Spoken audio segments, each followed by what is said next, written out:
গল্পটা আমি আগে শর্ট করে বলছি। একদিন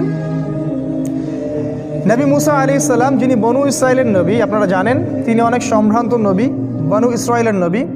তিনি বনু ইসরাইলের সামনে ভাষণ দিচ্ছিলেন, খুতবা শুনে জনগণের মধ্যে একজন বললেন যে বাহ, আপনি তো খুব চমৎকার খুতবা দিলেন, মনে হচ্ছে আপনি পৃথিবীর সবচেয়ে জ্ঞানী মানুষ। মুসা আলাইহিস সালাম বললেন, হ্যাঁ আমি পৃথিবীর সবচেয়ে জ্ঞানী মানুষ। কি বললেন? হ্যাঁ আমি পৃথিবীর সবচেয়ে জ্ঞানী মানুষ। তিনি বলতে ভুলে গেলেন যে আল্লাহ সবচেয়ে ভালো জানেন কে পৃথিবীর সবচেয়ে জ্ঞানী মানুষ। আল্লাহ রাব্বুল আলামিন নবীদের ছোট ছোট ভুল ধরে ফেলেন, আল্লাহ পাক ধরে ফেলে বললেন, না মুসা, তুমি পৃথিবীর সবচেয়ে জ্ঞানী মানুষ নও, আমার একজন বান্দা আছে যাকে তুমি পাবে দুই সাগরের মিলনস্থলে, আমার সেই বান্দা তোমার চেয়ে অনেক বেশি জ্ঞানী। মুসা আলাইহিস সালাম এটা শোনা মাত্রই ওই বান্দার সাথে দেখা করার জন্য উদ্গ্রীব হয়ে উঠলেন। তিনি আল্লাহকে বললেন, আমি তার সাথে দেখা করতে চাই। আল্লাহ পাক বললেন, তুমি একটা ঝুড়ি নাও, এই ঝুড়ির মধ্যে কিছু মাছ নিবে, মৃত মাছ, এবং সাথে একজন সহযোগী নাও, নিয়ে সফর করো। যখন ওই দুই সাগরের মিলনস্থল পেয়ে যাবে, ওই জায়গায় দেখবে যে আমার সেই বান্দা বসে আছে।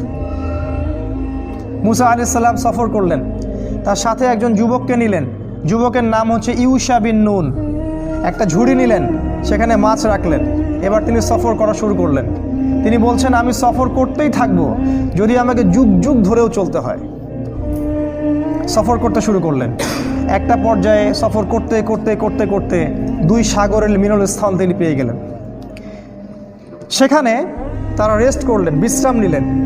এই বিশ্রাম নেওয়ার সময় এই যে মৃত মাছগুলো ছিল জীবিত হয়ে সমুদ্রে বা নদীতে চলে গেল। কিন্তু ইউশা বিন নুন এই ঘটনাটা দেখে মুসা আলাইহিস সালামকে বলতে ভুলে গেলেন। শয়তান আমাদেরকে অনেক সময় আল্লাহর পথ থেকে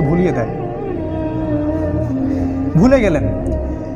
এরপরে মুসা আলাইহিস সালাম আবার উঠলেন রেস্ট নিয়ে এবং চলা শুরু করলেন আবারও সামনের দিকে। এবার চলতে চলতে উনি খুব ক্লান্ত হয়ে পড়লেন। এতক্ষণ পর্যন্ত কিন্তু তিনি ক্লান্ত বোধ করছিলেন না। মাছটা যেই সমুদ্রের নদীতে চলে গেল, এবার তিনি অন্য পথ যাচ্ছেন, ভুল পথে, এবং ক্লান্ত হয়ে যাচ্ছেন।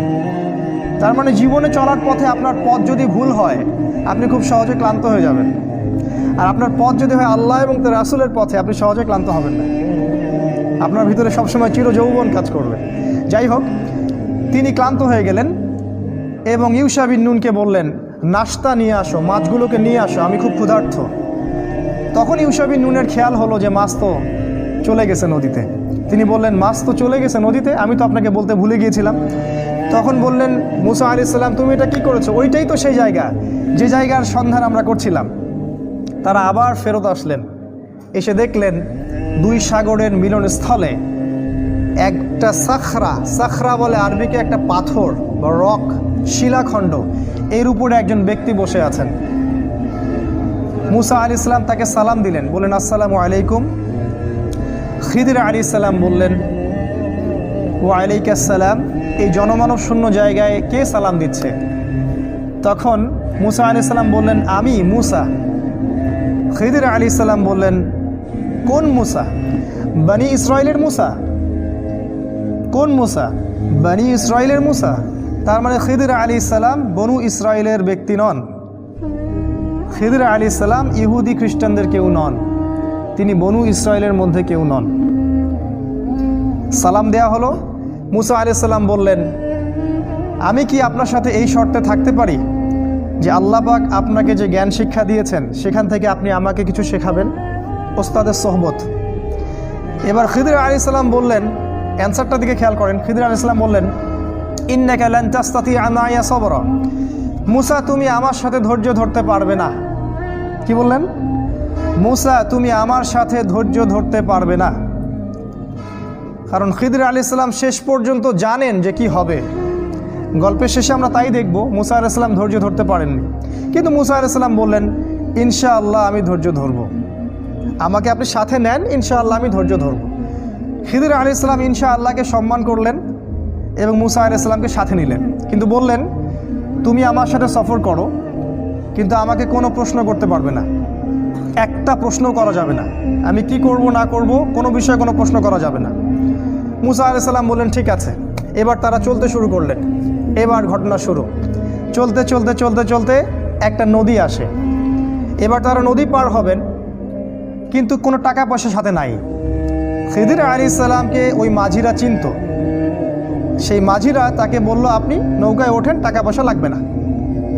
খিদির আলাইহিস সালাম মুসা আলাইহিস সালামকে নিয়ে নৌকায় উঠলেন।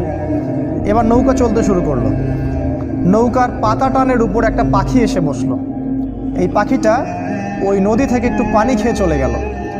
এই দৃশ্যটা দেখে খিদির আলাইহিস সালাম বললেন, হে মুসা, এই যে পাখিটা যতটুকু পানি এই নদী থেকে খেয়ে চলে গেল, ওই অতটুকু পানি হচ্ছে তোমার আর আমার জ্ঞান। আর এই যে নদীর যত পানি দেখছো, এগুলো হচ্ছে আল্লাহর জ্ঞান। আল্লাহর জ্ঞানের তুলনায় মানুষের জ্ঞান এতটুকু সামান্য, যতটুকু ওই যে পাখিটা যতটুকু পানি খেয়ে গেছে অতটুকু। যাই হোক, নৌকা চলতে থাকলো। এক পর্যায়ে একটা ঘটনা ঘটলো যে খিদির আলাইহিস সালাম একটা কুড়াল নিলেন। কুড়াল নিয়ে নৌকার যে পাতা টান নিচে একটা ফুটা করে দিলেন। এবার এই দৃশ্য দেখে মুসা আলাইহিস সালাম বললেন, আপনি এটা কী করলেন? যারা বিনা পয়সায় আমাদেরকে সফর করালো, আমাদের উপকার করলো, ওই বেচারা গরিব মানুষের এই একমাত্র সহায় সম্বল নৌকাটা আপনি ফুটা করে দিলেন। আপনি তো লাকাদ জি'তা শাইআন ইমরা, আপনি তো বিশাল একটা ভয়ঙ্কর কাজ করলেন, গুনার কাজ করলেন আপনি একটা। তখন খিদির আলাইহিস সালাম বললেন, আলাম আকুল ইন্নাকা লান তাসতাতিআ মাইয়া সাবরা, হে মুসা, আমি কি তোমাকে বলিনি তুমি আমার সাথে ধৈর্য ধরতে পারবে না?